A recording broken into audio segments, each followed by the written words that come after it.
Oh, hi there. Welcome to Liverpool versus West Brom in the next part of Let's Play Football Manager. Now, as you can see, it's a home, so once again, I'm expecting a nice win here, hopefully. And tactics and formation here. It's a 4-5-1, or the closest I could get to a 4-5-1 with the team I have.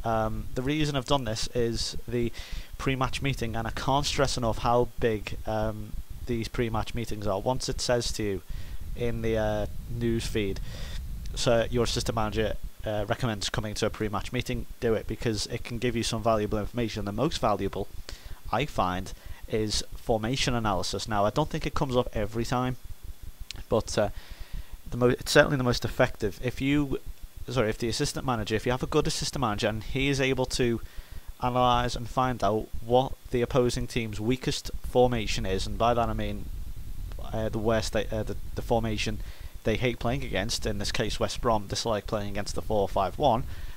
You can set 4-5-1, and then you can change your team around to fit it, like I've done here. You know, I've got Maxi on the left, Ryan Babel on the right, Gerard Morel's in the middle, Lucas sitting behind them. Very, very simple, and hopefully this should guide us on to win very handsomely. So we shall see if it works.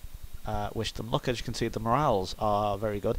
Fortunately, a few problems in terms of injuries, just very quickly. Poulsen, Kaut and Jovanovic are all injured, which is a bit of a bummer, but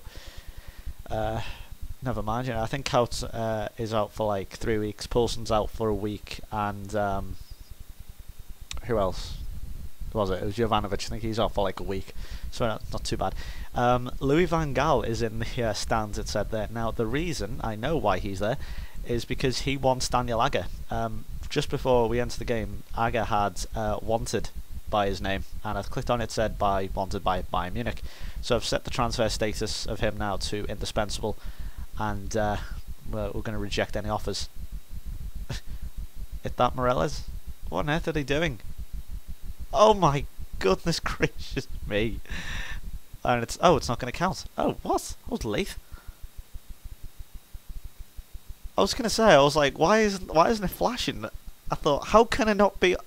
That was confusing.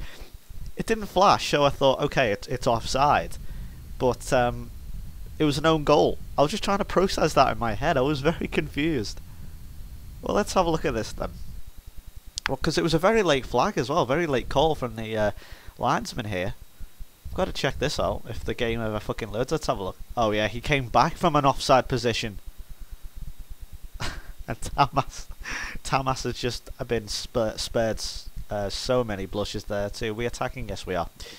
Yeah, he moved. No, he didn't move a fraction early. He came back from an offside position. I even know that, and I don't even know the offside rule. No, I just don't. I've never known the offside rule. I didn't know the old rule, and I don't know this new rule. So, I think I do know the new rule. I just go with it, to be honest. And you know, hopefully I'll never be in the business of football analysis, so I'll never need to know the offside rule. I'll just go, yeah, he was offside. Yeah, I just agree with my fellow peers. And there we go, it's a goal. I think it was inevitable, really. Raul Morales again.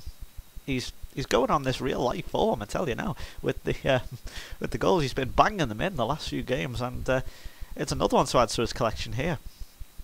And that's 1-0. Never really looked threatening, to be honest, West Brom, and we've had all the possession, we've had all the chances. Torres provides us time. Great ball across the box, that, and Morales was the one to gamble. So 15 minutes in, and as you can see, we've had 4 shots and 1 goal, which, well, it's 1 goal because it's the only one on target. It's not bad. 5 shots now. I think you can see where this one's going. Hopefully this is how it'll turn out. Admittedly, we are away, so I think it'll be quite as handsome as this. But yeah, hopefully when we play West Brom, I think we may very well play them by the time this goes up, which at the time of recording is going to be next week.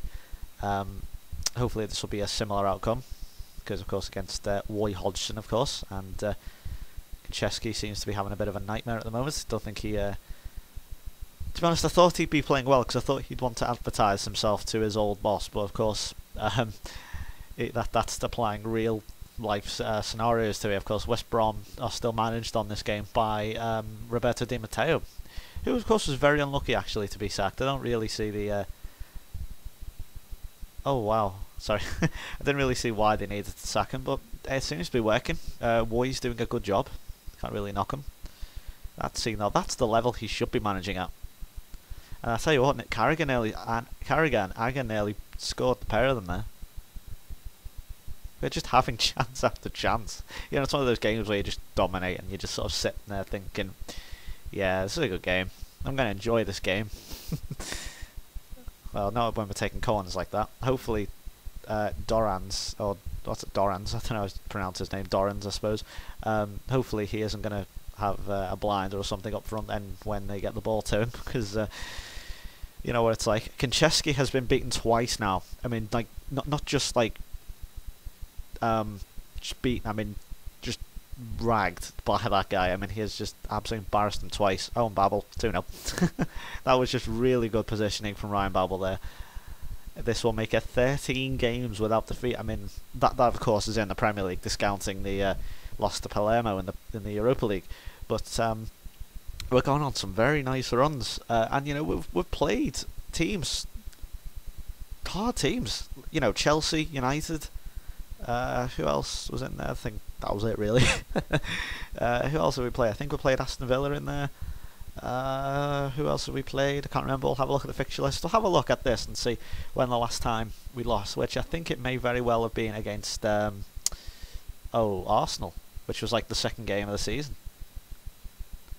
And Morella's there. Don't know what he's trying to do there, but Scott Carson. God, remember him?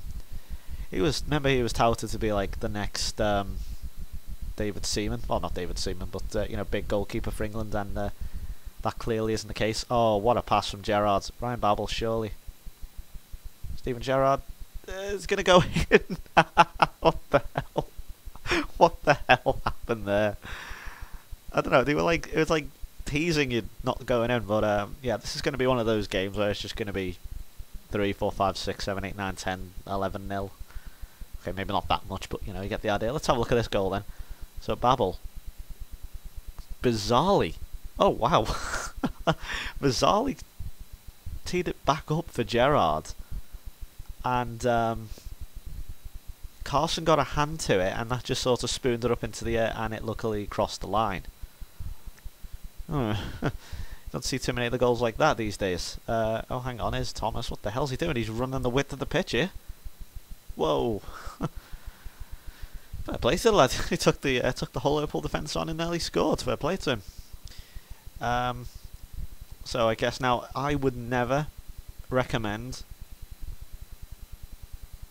Oh, okay, it didn't let me.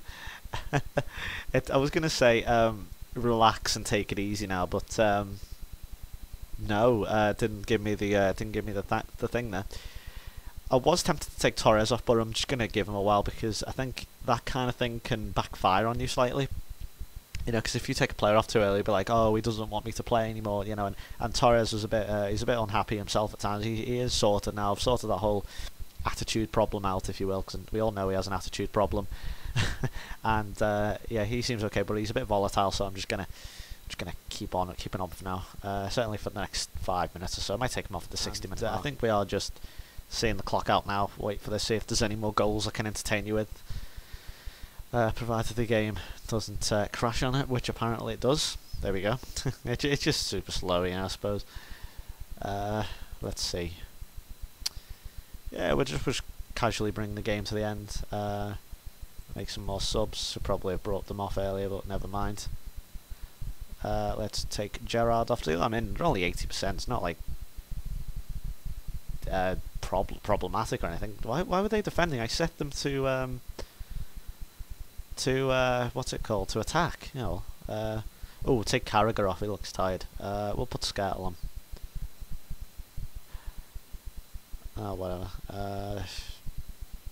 Support. Actually, no. Actually, no. For the hell of it. Attack Suso. There we go. Let's take off the two scousers of the team, the heart of the team. You know, the whole cliche thing that Sky Sports seem to go on about all the time. You know the type. Well, at least I've saved them from any possible injury. And there's your game. 3-0. All happened in the first half.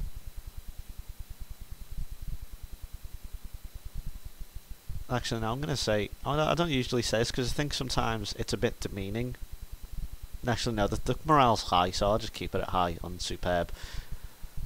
Because, you know, that seems... You know that bit where it says, why can't you play like this every game? It's a bit demeaning, you know? It's like as if to say, you're shit every other game, but you've done well today, you know, kind of thing. It's... I don't know, it's positively negative. But yeah, it's a bit of a strange contrast one because of the simplicity, you know, of the victory. You know, you're always going to get games like this, especially at home. You know, I suppose at the Hawthorns it'd be a bit of a hard game, I suppose. But yeah, especially in real life. So let's have a look at the news very quickly. We have climbed above Chelsea to 4th now. Babel is on form.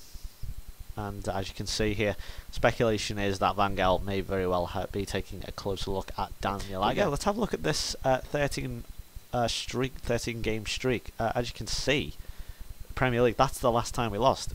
But that's stretching back all the way to August now. We have not lost since August in the Premier League, which I think you'll find is pretty good. I mean, sure, there's been a few draws. You know, there's Palermo. You know, we lost to Palermo, sure. But, you know, that's... That is literally 2 losses in my managerial time. One in Europe, one in the Premier League. I'm sure there's going to be more to come. I'm certainly not going to be holding on any values here. But let's have a look at the league. As I say, we have the game in hand, as you all know by now, and we have got the second most amount of goals. Let's just check that quick. Yep, behind Man United.